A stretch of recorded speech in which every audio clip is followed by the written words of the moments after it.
Hey Megan, how are you doing? It's been a long time since we last spoke. I was just wondering if you were well. Carl?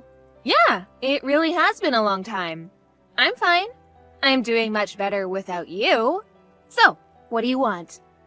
You've got a lot of nerve talking to me after everything you did. It's already been months since you left, and you suddenly want to have a chat? Just to let you know, I'm not interested in catching up or making up with you. I just want to know how you've been recently, that's all. You don't have to be so defensive. You must be feeling lonely living all by yourself in that house without me, right?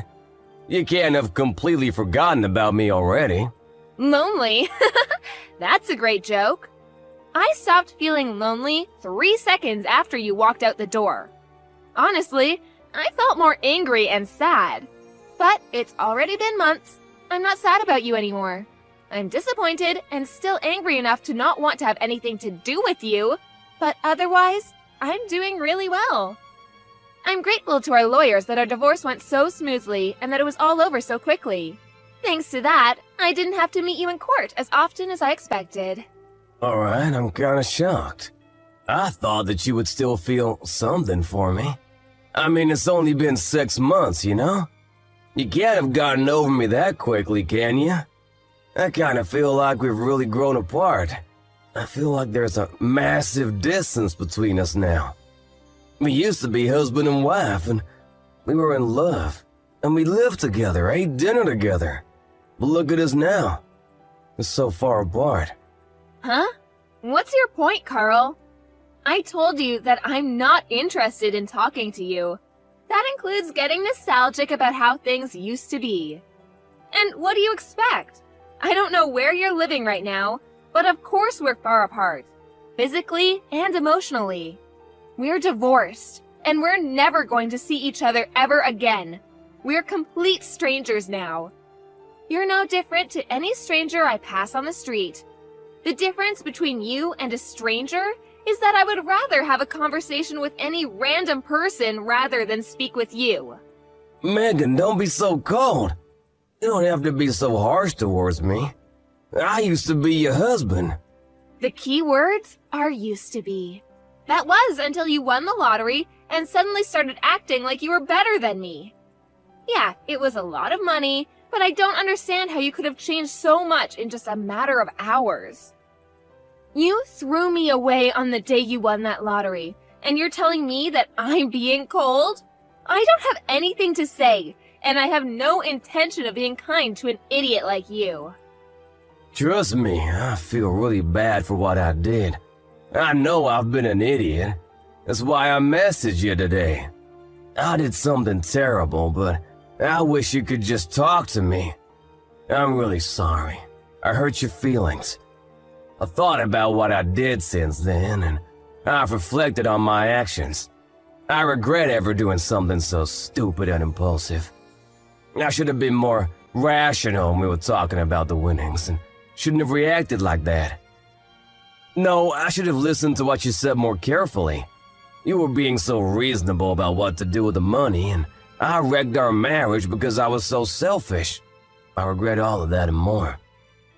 The fact that you're saying that now means you're in the situation I predicted you'd end up in all those months ago, right?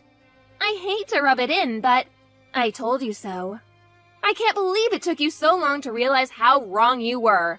I could see it coming from a mile away, but I guess you just had to experience it firsthand. I know, I was stupid and I'm sorry. I finally realized that you warned me that this would happen for my sake. I was too blinded by the money to understand that you were only thinking of me. I wish I could go back in time and change everything, but I can't.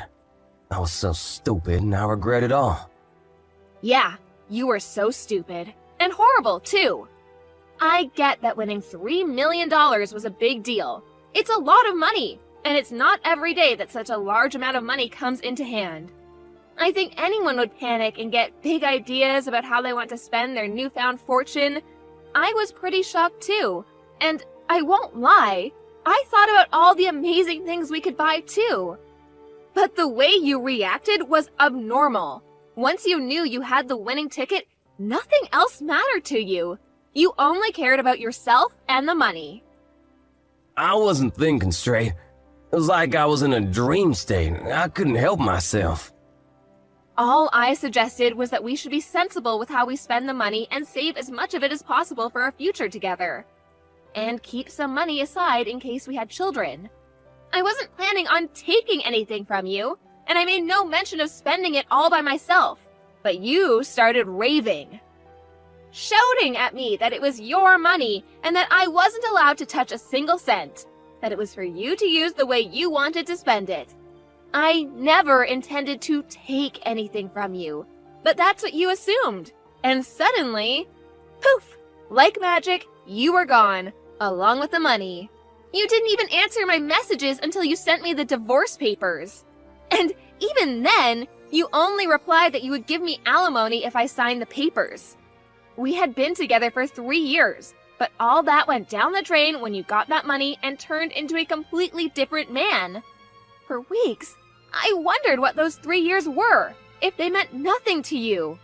After I stopped being sad, I realized that I had already wasted 3 years, and that I shouldn't waste any more time trying to make sense of what you did. I know. I was completely at fault. But it was $3 million. Neither of us had even had a tenth of that amount in our banks at one time. You can imagine why I went so crazy, can't you? Yeah, it's a lot of money, but that doesn't excuse your behavior. You ranted at me that my parents might come and beg you for money because they're so poor and that you couldn't trust anyone anymore. You were insulting me and my family with every word you said. Because you had all this money, you had this ridiculous idea that you were better than all of us. I never knew you could be so hurtful and obnoxious, and I was shocked that you could change so easily because of some money. I don't know what got into me. I don't really know why I said any of that. I didn't mean it, you know that, don't you? I regret everything I did and said after that. I wish I could take it all back. Really? It sounded like you meant it at the time. Don't try and run away from what you did. It's way too late for you to start begging me for forgiveness. I couldn't care any less about how guilty you feel. Your feeling bad isn't going to change anything. Anyway, what do you want? Let's get this over with. What are you talking about?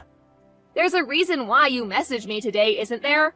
I know you didn't just message me so that you could apologize.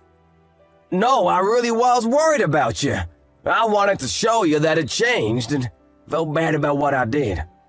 I guess I also wanted to find out what you did with the money I gave you when we divorced. I was just curious about how you spent it, that's all. Money? That's what you're interested in? You're talking about the lump sum of money you gave me, right? You chose to give me that money instead of sending me regular payments of alimony because you didn't want to risk having to send me alimony payments for the rest of your life, if I remember correctly. Yeah, that money. I gave you $200,000, didn't I? Yeah, you did. What about it? What did you do with it? It's my money, so what does it matter what I did with it? I don't think it's any of your business how I spent it. It's not like you set any conditions for how I spend it when the amount was decided in court. Yeah, but it was my money to begin with. I think I have a right to know what you've done with it and decide what you do with it regardless of what was decided in court. And if you have any left, I was wondering if you could return it. Since you're so smart when it comes to money, I was hoping you still have a lot left. No way. You can't seriously be asking for it back. Of course I'm not giving it back. It may have been yours when you had it, but it became mine when you paid it to me as compensation. Do you understand the meaning of the word compensate? You're the one that suddenly asked for a divorce, so I was owed alimony. But you didn't want to pay that, and I didn't want to keep on having to meet you in court, so I settled for that money you gave me. I don't have any obligation to return that money to you. That money was owed to me, and it's mine. Yeah, it was compensation, but I only gave you a lot of money because I had a lot of my own money at the time. But I'm having trouble right now and I need some money. It would be great if you could give it back. But to be honest, it's my money, so I shouldn't even have to ask you. What do you mean by trouble? I got married after we divorced. Oh, so the rumors I heard were true. Congratulations! I heard that you married someone. So, how did that turn out for you? She ran away with all of my money. I never should have married her. What? All of it? Yeah, can you believe it? It was $3 million, so I thought that I didn't have to worry about anything for the rest of my life. I thought I could live like a celebrity. So I resigned from my job and had a house built for me and my new wife. We filled it with designer furniture and everything. We even had a pool put in. We were living the perfect life together until one day she suddenly asked for a divorce. After the divorce was finalized, I realized that all of my money had been transferred to her bank account, and she was gone. We were divorced. My account was empty. She had disappeared. She even told her lawyers that I'd been cheating on her, even though I'd never done anything like that. I'd already lost $1 million in compensation during the divorce for an affair I never had, and she took the rest of what was in my account without me even realizing it. I don't know where she is, but the last I heard, she was living in a penthouse apartment abroad. You said you never cheated on her, but she managed to win the court case? That must have meant that she had enough evidence to argue for compensation. You can try and act the victim all you like, but in the end, it was your own fault. Your own irresponsible actions brought all this upon you. Yeah, fine. She got pictures of me with another woman. But how is it fair that she gets $1 million in the divorce? It's my money! So you did cheat on her after all. You're a pathetic excuse for a husband. Yeah, alright. Say all you like. Anyway, that's not my point. I've explained why I need the money.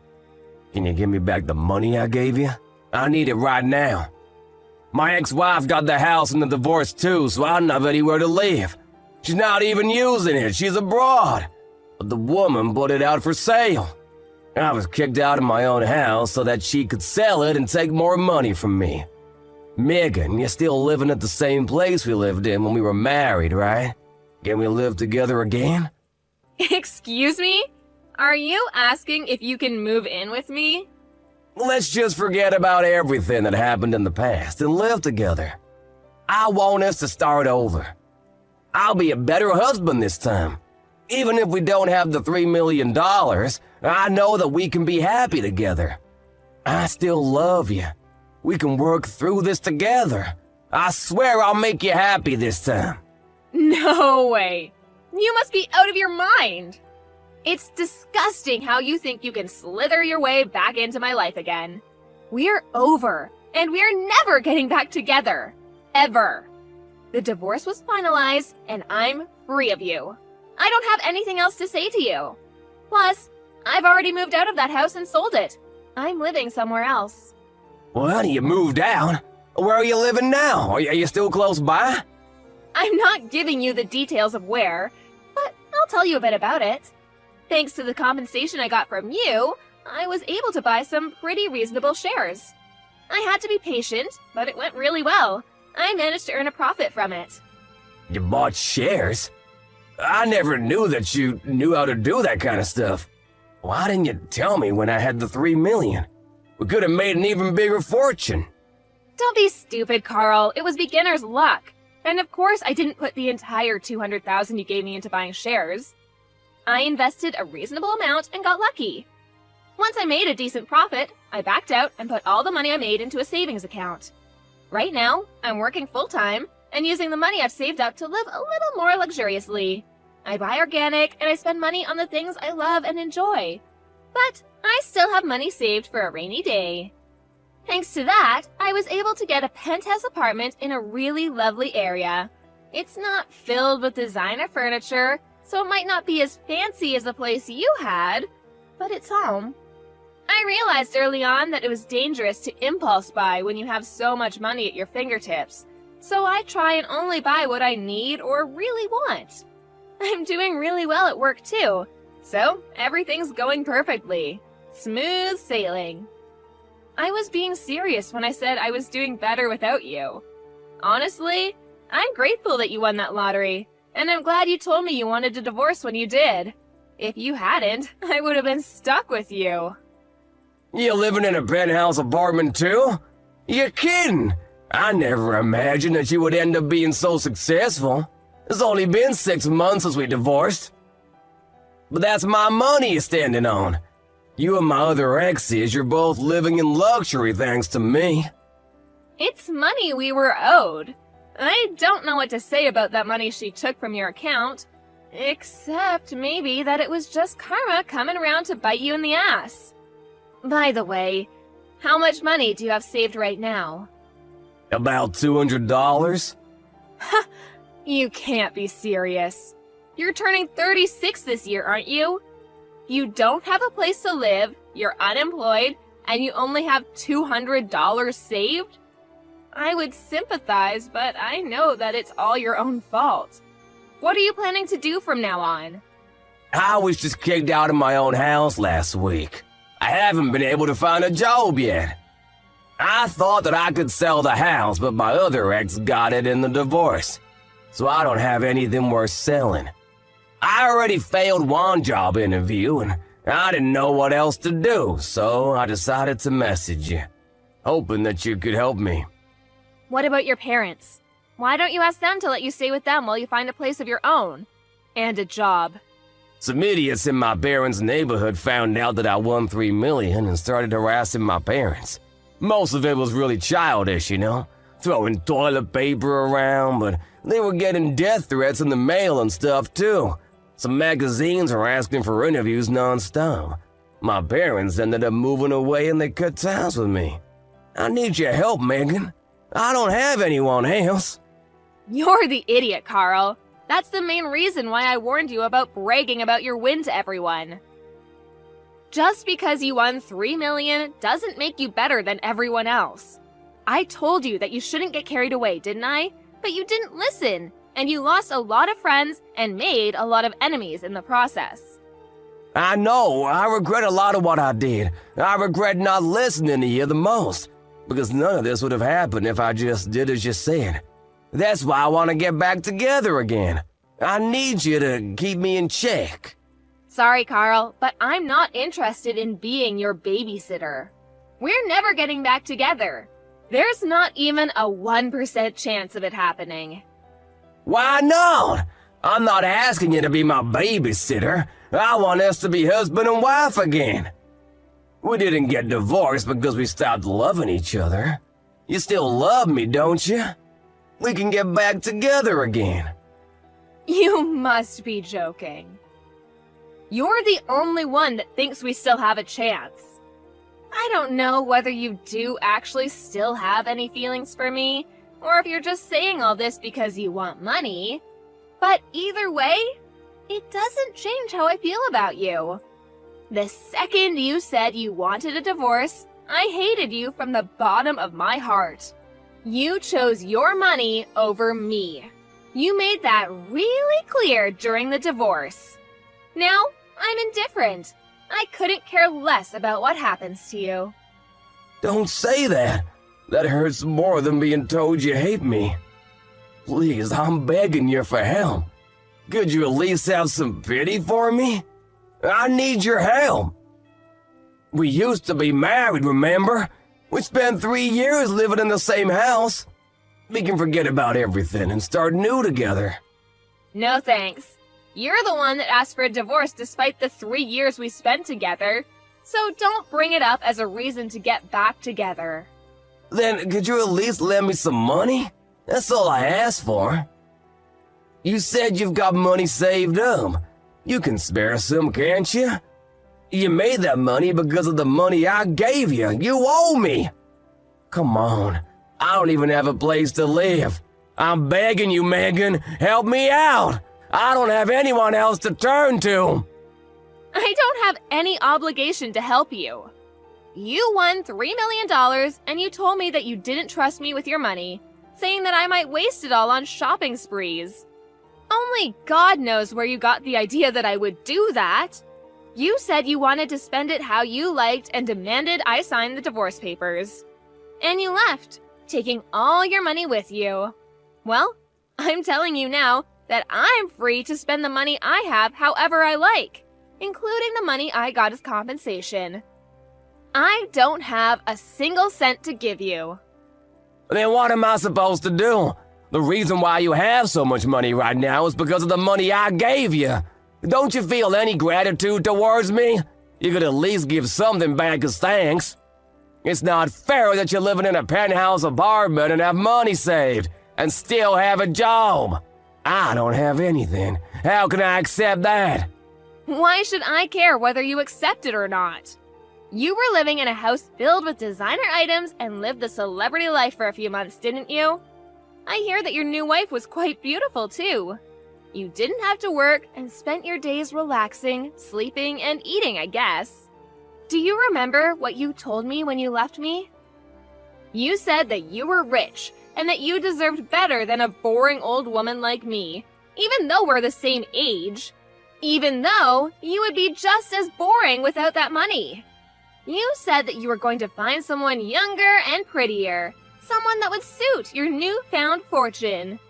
Did you think I would forget that you said that? I don't remember saying anything like that at all. But I'm sorry, I really am. I wasn't myself then. I didn't think that at all. I've never thought anything like that. You didn't think I was being serious, did you? Ever since we got divorced, I've been thinking about you.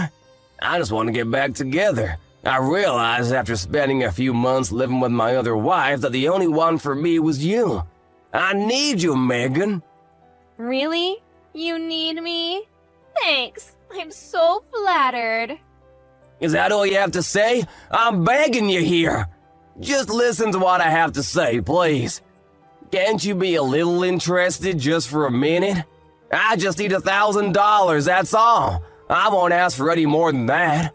I'll pay you back. Megan, are you listening to me? If I have $1,000, I can buy lottery tickets again. I'll win a fortune, and I'll be able to give you all the money you want. You've got to be kidding. I guess it's true that money drives people crazy. You hear a lot in the news about how people spent their winnings on something ridiculous, but I think you've outdone all of them.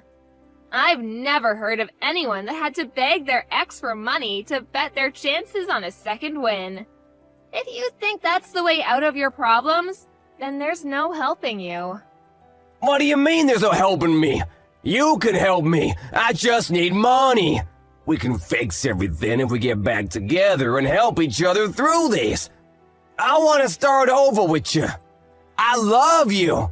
Don't you love me back? Don't you feel sorry for me? You don't love me. You just love that I have something you don't. My money. And I don't need anything to be fixed. My life is great as it is now.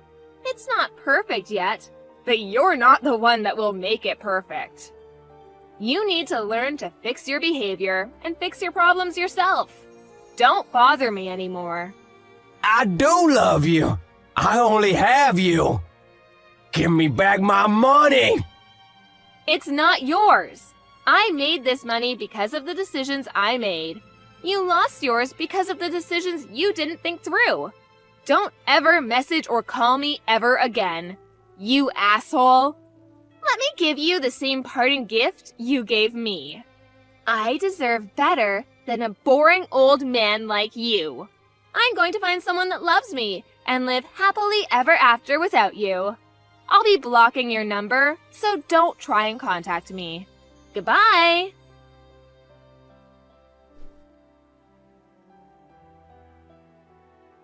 After that, Megan blocked Carl's number and blocked him on all of the social networking they were connected on. Megan was able to forget about Carl pretty easily and was enjoying her peaceful life without him. She was living her ideal life, focusing on her career and coming home to the apartment she had taken care to furnish with things she loved. Carl, however, had used up what remained of his savings and still couldn't pass an interview because of his obvious lack of work ethic. He didn't change his attitude and blamed the interviewers for not passing him. As a result, he started borrowing money from loan sharks, and with that money, he began gambling at his nearest casino. Of course, it wasn't that easy to make a fortune, and the gambling only made his debt bigger and bigger. He was digging his own grave, but he still didn't change his attitude. After realizing how big his debt had gotten, He became desperate. But instead of trying for another job interview, he tried to steal money from a convenience store and was caught by the police. Megan found out about Carl's arrest on the morning news, but was too indifferent to care. She only remarked that money really does drive people crazy, and went on about her day as she usually would. Carl was just another stranger to her now.